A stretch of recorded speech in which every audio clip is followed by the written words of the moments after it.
Personne sage connaissait l'argent et le bonheur parce qu'il possédait les deux.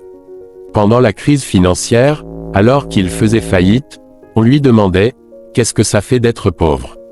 Ce à quoi il a répondu « Je ne suis pas pauvre, je suis sans argent.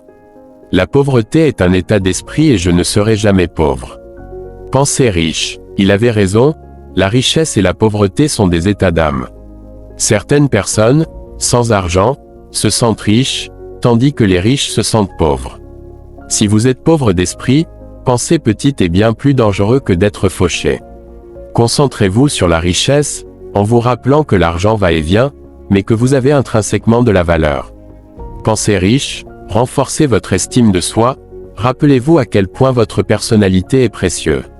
C'est une vraie richesse. Abandonnez le contrôle. Nous pensons que l'argent donne du pouvoir, et que le contrôle sur les personnes et les situations nous donne de l'autorité. Plus il y a de contrôle, mieux c'est.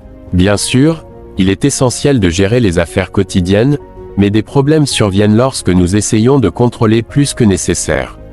Nous dépensons de l'énergie pour essayer de saisir l'insaisissable. Fais-toi plaisir. Le pouvoir personnel est à la fois inné et réel. Nous le gaspillons lorsque nous nous concentrons sur les opinions des autres. Pour le récupérer, rappelez-vous que c'est votre vie. Vous n'avez pas le pouvoir de rendre les autres heureux, mais vous avez suffisamment de pouvoir pour vous rendre heureux. Merci d'avoir suivi cette vidéo jusqu'à la fin. N'oubliez de vous abonner, de liker et de partager avec vos amis. À bientôt.